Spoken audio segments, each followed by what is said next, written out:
Testing. Okay. Okay, students, I can see that you are raising your hand so that you can hear me. Welcome to week 5 of your teaching information technology. In this lecture this evening, I will be continuing from where we picked up or left off last week. In last week's talk or lecture that I uploaded online, you will remember that I spoke about the different types of knowledge required to solve problems and what it takes basically to be a problem solver. Okay, so just a quick recap. In the previous lecture, I went through aspects such as the knowledge required for problem solving. We spoke about the 4 types, and I went through that. And we also spoke about metacognitive knowledge, basically what you know about what you know and the way that you learn. And I also spoke about the 3 areas of metacognitive knowledge, which you can see on your screen. If it does not make sense to you, please go back to last week's lecture and you can view that. Okay. In this week's lecture, continuing on with this same topic of problem solving, we will go through cognitive strategies and techniques, and specifically, as you can see on your screen, reasoning techniques, searching for a solution and using certain techniques for that, and representing the problem. Okay. There is one extra slide that I left out over there, but I will cover that at the end. Okay. Okay, so reasoning techniques. When we talk about problem solving, it is important to be a critical thinker and also to have a problem solving ability. And one key aspect in this regard is being able to reason. Okay, according to definition, a reasoning technique is essentially whether a learner or a person can combine and integrate given facts with their knowledge base. So given a particular problem, the facts of the problem, can you combine those facts with your own knowledge to actually achieve a desired state? So when I say a desired state, basically what I'm referring to is when you have a problem to solve, your intention in solving the problem is to achieve a desired state where the problem is solved. And one key aspect, like I just said, is to have a good reasoning technique or knowledge of the different techniques within reasoning. Okay, so there are many different techniques when it comes to reasoning. For the most part of this lecture, I will speak about some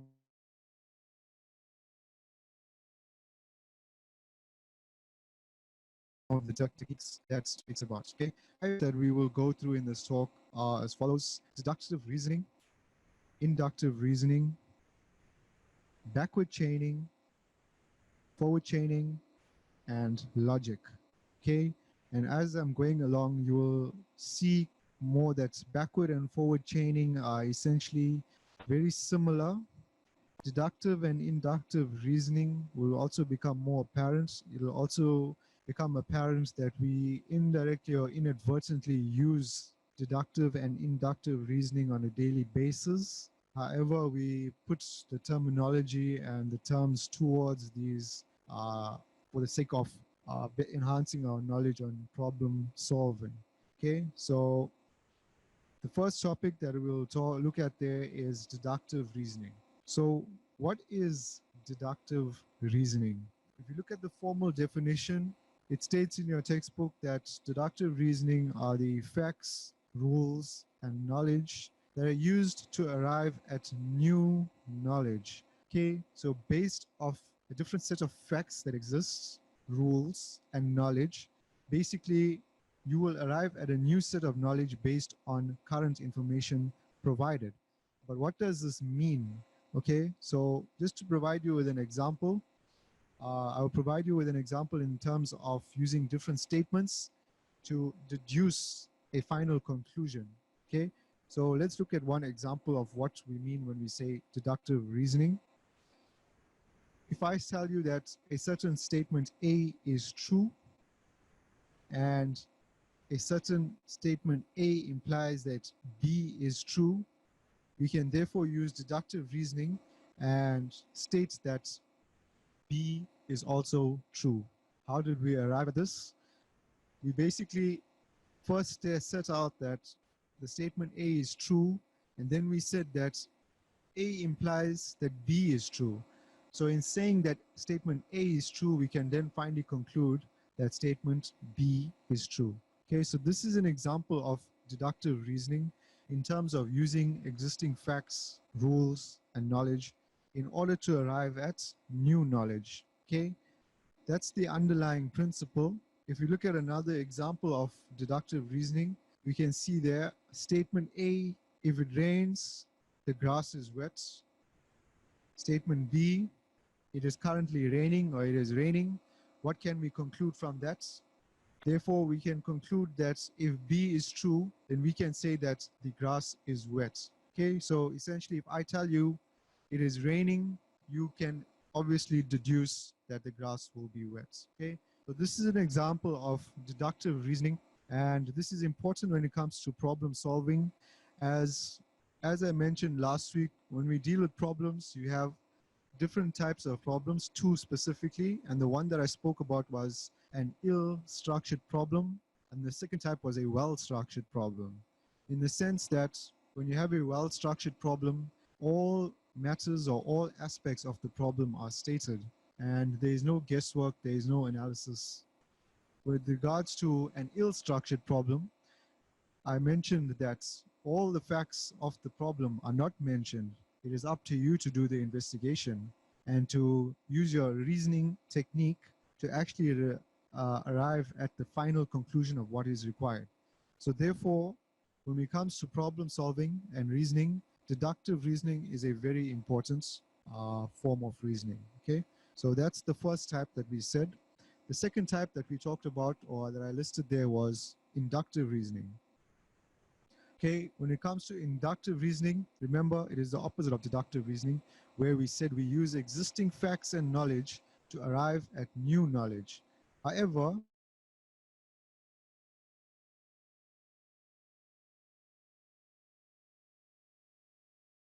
with regards to inductive use to reach a solution generalization. So what do we mean by this? So essentially, when we say it is the opposite of using deductive, we are making generalizations or assumptions to arrive at our final solution. And ideally, this is not ideal, but in certain aspects, we have to resort to such reasoning. Okay, an example that I can give you for inductive reasoning would be the following. If we say that in statement A, 60% of people in Africa are overweight, and in statement B, we then go on to say that South Africans live in Africa. What then would be the obvious generalization after saying or being aware of those two statements? The most common or generalization that we would arrive at is that, therefore, the probability that the people in South Africa that are overweight is 60%. Okay, how did I arrive at that conclusion? Is basically through inductive reasoning, or in other words, generalization. I generalized based on limited facts that I knew about Africa and limited facts that I knew about South Africa. Okay, like I said, it is not ideal, but in certain situations, inductive reasoning is very important, and we shall not discount it as a reasoning technique. Okay, if you have any questions on the other side, please feel free to raise your hand and I will answer them at any point. Okay. The next form of reasoning that I will go through is backward chaining. Okay, so backward chaining, according to definition, you need to consider what would be a reasonable step prior to reaching the goal. So you look at the final product and you would then try to work backwards. It's pretty straightforward. If we look at your example that you see there, the first line states, prove that F is true. Okay, F could be anything in this situation. I'm just using it as a variable. And we go on to say that the rules in this case are, if A and B are true, then E is true. And then if I say if B is true, then C is true. And based on that conclusion, if C and E are true, then F has to be true. Okay. So essentially what I used there are rules and conditions. And what this basically means is that using certain rules and conditions that I am aware of, knowing that F is true, I can now work backwards and arrive at the initial stage where of the beginning of the problem. Okay, so that example is simply to give you an idea of the type of reasoning that occurs within backward chaining. Okay, that venue just popped up. Okay, so coming back to the lecture, backward chaining, as I said before, you would obviously know the endpoints. The key difference here between chaining and actual inductive and deductive reasoning is that in backward chaining, you would obviously know the facts and conditions of the problem. Otherwise, you would not necessarily be able to backward chain. How would you be able to backward chain if you did not know the rules or conditions at hand? Okay, so that's the difference. Just bear in mind when I'm speaking about reasoning and the difference between inductive and deductive and forward and backward chaining. Okay. The next type of reasoning, obviously, in this case, is forward chaining. So you would see the same example set out that from the previous slide as well.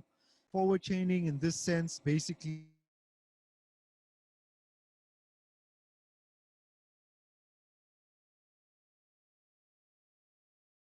means that are given to you, and new facts are derived from given information through application of known rules and conditions. Okay, so once again, the emphasis here with regards to chaining is that you should be aware of rules and conditions, and thus it allows you therefore to reach a certain conclusion following those rules and chains conditions. Sorry.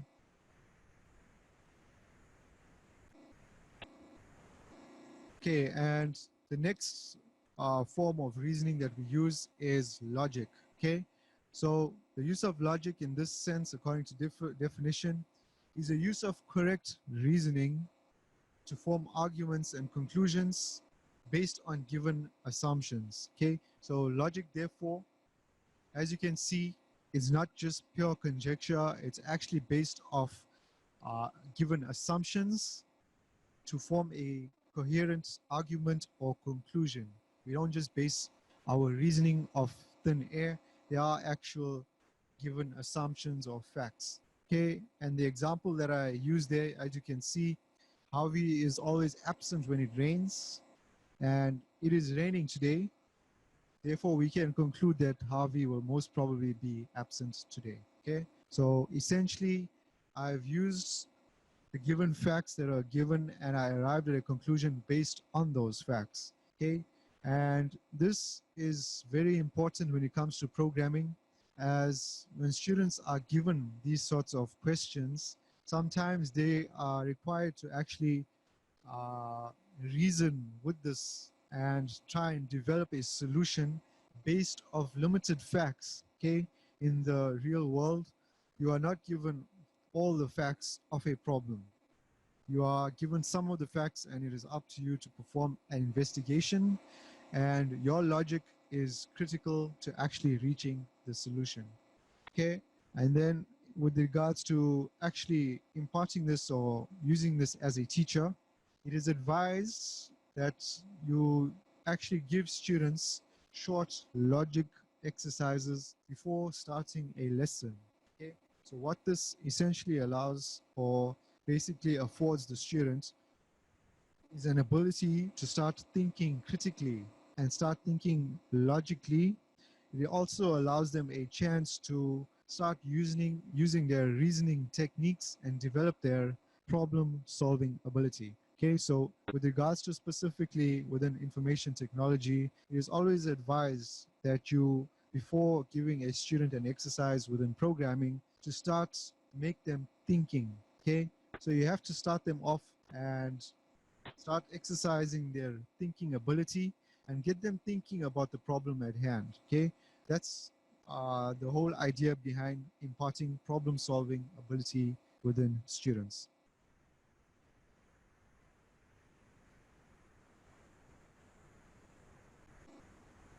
Okay, so we've gone through 5 different aspects of reasoning, and we've spoken about inductive, deductive, backward and forward chaining, as well as logic. What then would be the next aspect to cover?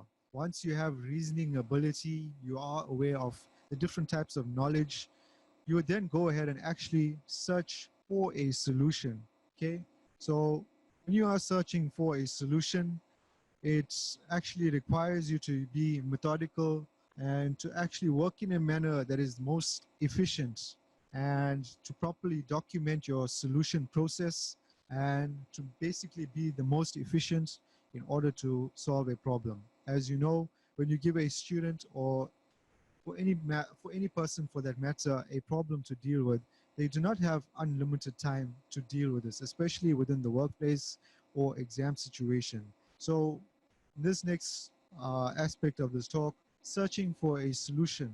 Okay, so searching for a solution basically entails searching through the problem space to find the correct path which leads to the goal. Okay, so we do not just haphazardly uh, go frantically searching or throwing out ideas. We have different methods or different ways of actually going about searching for the actual solution. So before we actually find the solution, we should then decide or actually agree upon what method to actually use to search for the solution. Okay, and basically this would entail breaking a problem into parts which help to transform the problem into manageable sub-problems. Okay, so you as a teacher will basically try and let your students, or basically coach them into becoming effective solution creators before they actually search for the solution. You have to teach them how to find or go about searching for the solution apart from actually finding the solution. Okay, and this will become more clear as I go to the next slide. There are many different ways in which you can teach or show a student uh, different ways for searching a solution. Some of them are spoken about in your textbook. I will go through them with you guys as well. Okay, so what you see on your screen are the first 2 types that your textbook speaks about. The first being depth first analysis. Okay, and the diagram that I will refer to there is the one on the left hand side of your screen. Okay, so the name, as you can see, depth first, we go in deep. Basically what it means, according to definition, firstly, searching a specific path in the problem space all the way to the end, or until it is proven to be the wrong path. Okay, so when it comes to depth first analysis, we are looking not necessarily at the breadth of the problem or the many different options. We look at one particular solution path, and we go and we pursue this path to the end, or until it has been proven to be the wrong path at any point within that time. Okay, so you can see according to the diagram over there, it's got the one with the red arrow pointing down.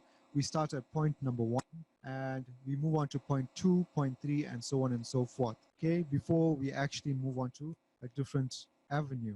Okay, so this is one type of searching, or one type of analysis that we can use.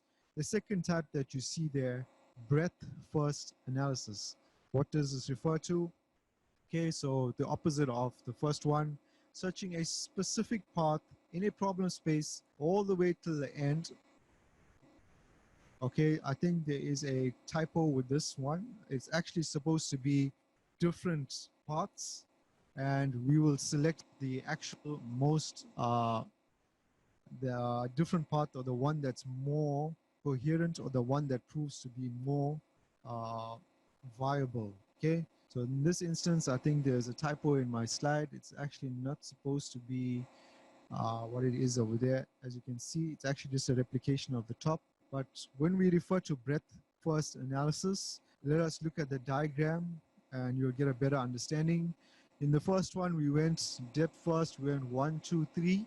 However, in this instance, we look at multiple different solutions that can be actual possibilities for a final solution, and we go with the most viable. So certain examples of this can be in developing websites, where we actually develop multiple pages of the websites to arrive at a certain solution. There are many different examples, but the key aspect that you should take away from this is the first one is more in-depth, where we can rule out a solution. The second one would require a person of more experience to determine whether or not a solution is working or not, okay, because we aren't following a certain path through to the end.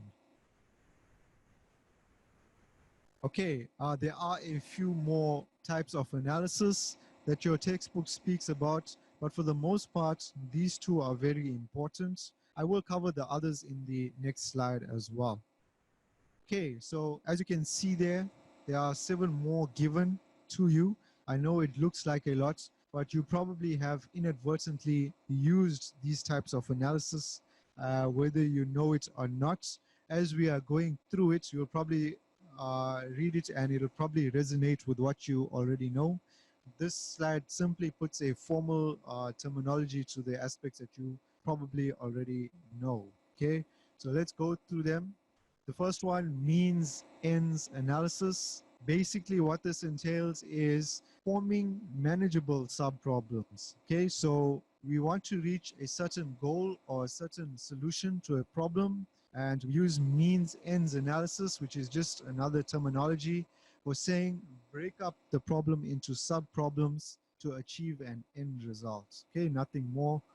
The second one, generates and tests. Okay, this one I feel, in my opinion, in my personal opinion, is a bit more work. I do not actually recommend generate and test, because in a real world scenario or in an exam scenario for students, they cannot afford to generate many solutions and test each one.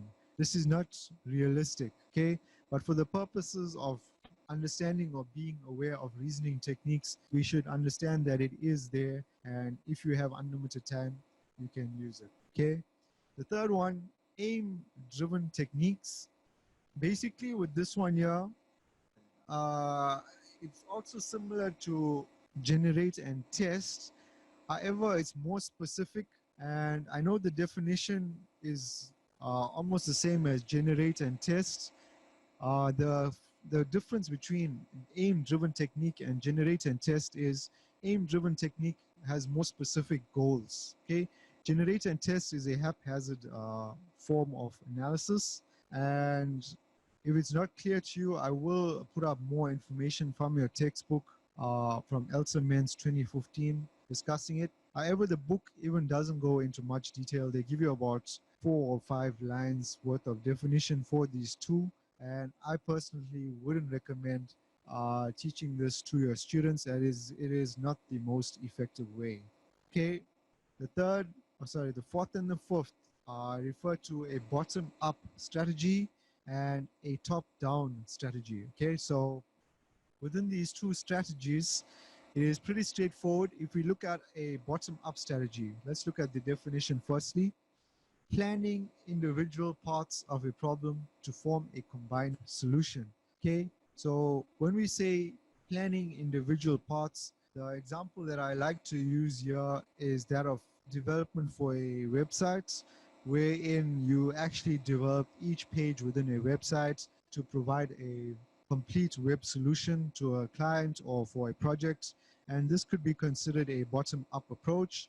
In other aspects, in terms of developments, it's essentially where you start coding in the base classes from the bottom up, reaching up to a higher level. Some people may consider it constructing or developing from database first, moving up to your APIs and then to your forms. Okay, and then obviously your top-down strategy would be the complete opposite. Okay, so looking at a solution from a high level first, an abstract level, wherein we come in from the top and we basically provide a design from a high level wherein it isn't necessary to actually have code. Okay, and then the ideal strategy between the two would be the next one, integrated strategy, wherein it is basically a combination of looking at the bottom up and the top down strategy in uh, together, right? So integrated strategy is a combination of the both. And lastly, without basically having any knowledge whatsoever, you could always just resort to trial and error, right? This is an example of something I would never use unless you really don't know what you're doing. As you can see in the definition, reaching a solution without planning. Okay, so you didn't have any plan, you didn't have any knowledge, you just dug in and you decided, right, I'm going to write my problem. And in my personal opinion, I would never recommend you guys actually recommend this to students, and it just leads to disaster. If you aren't planning what you are trying to solve, you really aren't going to meet your goals that you set out to. So just bear in mind, as a teacher, you should be coaching students to actually plan out what solution they are going to be coding. Okay, in the real world, as an IT person, you will understand and it will resonate with you that poor planning leads to detriment of any person or company. Without proper planning, it can lead to extra costs down the line in terms of reworking a solution. And in terms of students, without planning, it could mean a failure in an exam or a test. So as a side note, as a teacher, you should always take cognizance of the fact that you should be coaching them to plan out a solution first before actually diving in and coding, okay? And in saying that, the next aspect of this talk will be how to actually represent the solution that you want to create. Okay, so when we talk about representation of a problem, the thing that we are referring to basically is how are we basically depicting the problem, and what representation of the problem can we basically put up to gain a clear idea of the problem in order to actually solve it. Okay, so firstly, before I go through the different representations, what are the benefits of representing a problem? Okay, so representing a problem may consist of writing down a problem, drawing a picture, so on and so forth. What it actually allows for is, when you represent a problem, it allows you to actually display an entire problem that gives off more information than your mind can hold at any point in time, right? So when you represent a problem properly, it actually takes away a cognitive load from your memory or from your mind, so that it allows you to better focus on actually seeing the problem for what it actually is. So representation is important in that regard. And another important reason that it is important is, when you are thinking about the problem and trying to solve it, it doesn't allow you to actually formulate a solution, because you are holding on to one perspective, as opposed to representing the problem and allowing yourself to go through different perspectives to actually solve the problem. Okay, so this is important for learners, especially in a pressure situation where they need to quickly jot down some code, maybe an algorithm or flow charts, or some high level form of logic where they can actually create a solution. Okay, and furthermore, when you are representing a problem, it is highly individual of the person. Okay, not everybody can actually stick to one type of representation. Some people are more visual, some people are more logical, they prefer text or they prefer diagrams. Okay, so without further ado, let's look at these representation examples that you can use. Okay, the first one is a mind map. I'm sure most of you will know what a mind map is. Basically, it is a basic logical representation visually that connects your different thoughts, different processes, or perhaps the actual problem that you are trying to solve as well. As you know, there are many tools online that allow you to actually create mind maps I have not included one on the slide, but essentially, if you were to think about a mind map, it looks somewhat like a diagram with interconnected nodes, and basically it allows for connections between cognitive ideas that you are familiar with, or perhaps the problem that you are trying to represent. Another representation that you can use as well is a model. A model is something more familiar to IT people, wherein you can see that it actually looks more similar to something that of a flowchart or an algorithm. Okay, so a model is something when you are developing, it allows you for logical thinking, and you will observe as well in later examples or in your assignment as well, you are required to draw something similar to what you see on screen. I will go through that in a later lecture as well. The next type of representation that you can use is a tree diagram. As you can see on your screen on the extreme right, it says there it has a different node or main node at the top, and based on that logic, it'll take you to a separate node based on certain conditions. If y is less than 12, it'll take you to the less than 6 node or the equal to 6 node, and depending on the variable, it'll take you to a different node in that tree diagram. Okay, so tree diagrams are very useful, and they are almost similar to trace tables. If any of you guys are familiar with programming, a trace table or a flowchart. Okay, the next representation that you can use is a Venn diagram. Although I do not see much use of it, the places that you would be able to use that is in logic conditioning, where you use logic operators such as and, or, and not. Although it's basically more just for conceptualization and understanding, it's not actually a critical aspect of learning. The next or the last representation that I will take you through is a semantic net.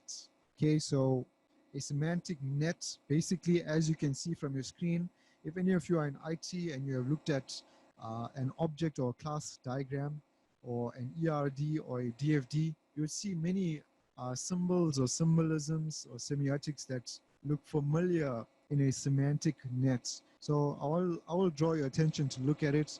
Basically, a semantic net is something that shows you or depicts objects that are related to each other. Okay, so in that diagram or that semantic net, you will observe there is a person called Jan Nel, who is a student and is enrolled at university.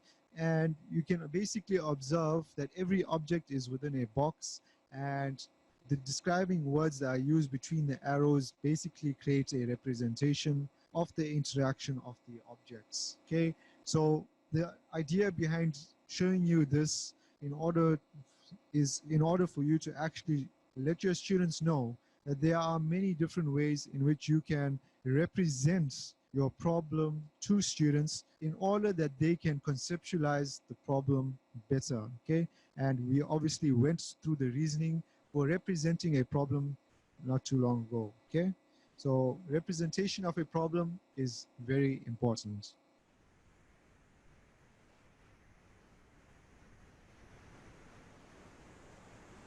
Okay, so essentially there is one more heading or one more topic that I will go through with you guys in this topic or in this talk. This is the second last slide. Practical strategies. So you as a teacher, what should you be doing as a teacher to actually enable reasoning, problem solving, or basically enhancing the knowledge of students? Okay, so according to Elsa Mens, there is a three-part strategy that I'll just speak about briefly. The first part is when you are giving your student a problem, okay, plan before attempting to solve the problem. Now, this may not necessarily be something easy for the student. So it is up to you as the teacher to assist them or take them or walk through with them in this planning stage. Okay, so talk the students through the problem. You have a problem, there is a given question for a particular program for them to write. Take them through the question, make them understand, reflect on what they know already and what this program requires. Okay, it is not at the initial stage holding hands. It is essentially at the first stage holding hands, but it is also training them so that when they see these questions in future, it allows them to actually follow a process in developing the solution for a particular program. Okay, the second part, once you've taken them through the actual problem, once you've reflected on what they already know, would actually be to make them set goals for actually writing out the program. Okay, at a certain point, they should have written so much of code to handle the first part of the program. Certain loops perhaps should be set up. Certain variables should have been identified and declared, and so on and so forth. And when you are planning as well, other important aspect as well is to plan the time as well. In a matter of 10 minutes, the declarations for variables should be set up, and so on and so forth. Okay. Other aspects, whilst you're continuing or conducting your lesson, is to monitor the students. So you've gone through the planning stage with them, you've given them the question, you've walked through it, you've set goals, you've set the times that they should be adhering to. Your next role, as I said before as well, as a facilitator in the class, is to monitor them, keep checking on them, go through the parts that you highlighted through the planning stage and check whether they are coping or not. And depending on that, you would have to revise your strategy or reflect on it. Okay. And then the last part for that would be evaluation and reflection. In this stage, basically you would check whether the goals were met for the lesson. Did the students actually live up to the planning that you actually set out? Did they perform effectively? How can I improve in the next time or the next lesson? Okay, so these are practical strategies when you step into the class to actually implement for your students. Okay, so that's one aspect of practical strategies. The next strategy that I would say is to perform or use a cycle or a cyclical process. This is something familiar to IT people, wherein we work in stages. I'm sure most of you in IT would understand like the agile approach or the cyclical approach or iterative approach. This is similar to that. You would basically, following this approach, go through the class with them, and it essentially is an enhanced version of the first three steps above that you see there, wherein you understand the main or write down the main ideas of the problem, represent the problem. We just talked about that as well. Write down the detailed steps, implement the solution, and then revise or evaluate the correctness of the solution. So the first thing that we spoke about, the three steps at the top, and then the second thing we spoke about is to use a cyclical or iterative approach when students get used to that idea, especially with importance for development as well.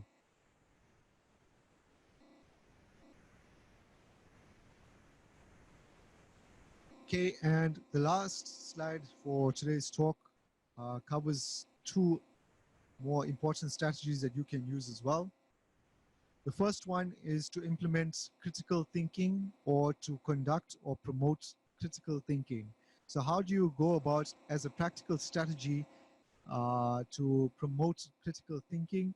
And the one example that is provided to you in your book as well is to provide scenario-based questions. So you will recall that I told you guys as well earlier in the lecture, give your students a warm-up exercise in logic before you actually give them a question. And the one interesting example that's provided in your book is, and this may be humorous to some of you, is a scenario problem wherein a person has to transfer an elephant from point A to point B. So how would you transfer an elephant given the following information? You have access to a truck, you have access to a container, and you have access to a plane, but you can only use one of those items to transport this animal from point A to point B. So the idea behind actually providing this scenario question is to start the discussion with students without providing them an answer. The instance you do not provide an answer, students get to thinking and coming up with ideas of their own, and they will settle on one strategy and give you a reasoning as to why they think an elephant will fit on the back of a truck, right? And other students obviously will say, no, that's a bad idea. The cost of petrol is too high or something, or some other excuse. And it'll start the process of thinking. So critical thinking and using warm-up exercises before actually giving the problem is important, right? And it's actually a strategy that you can use. And the last strategy that we speak about is pair problem solving. Okay, so when we say pair problem solving, the other term or the other thing that comes to mind or should be familiar to is paired programming. Okay, so paired programming is a proven method of programming wherein two learners in this instance sit together and they basically back and forth with solutions and are basically critical in a good way, providing critical and constructive feedback in order to develop a solution that has undergone criticism. Okay, so one student will be wrapping off their solution, and the next learner in the pair will actually interject and say, but did you think of that? Oh, okay, but why are you using a decimal data type instead of a float data type? Okay, and this goes back and forth until a final solution is provided, and this is regarded in the programming community as very successful. Okay, paired programming, one thing as well, students, is we will go through this in a later chapter as well. We discuss this in more detail. Okay, students, I have reached the end of my talk for today's lecture. If you guys have any more questions about this lecture or any aspect of the course, please feel free to email me at the email address that you see on your screen. I will be uploading very shortly or very soon your deliverables for this course, and I'll give you an idea of where your marks are coming from, and we will be in touch. Okay, I will see you guys in the next lecture. If there aren't any questions, this lecture will come to an end. Do we have time for questions? Okay, see you guys in the next lecture. Thank you.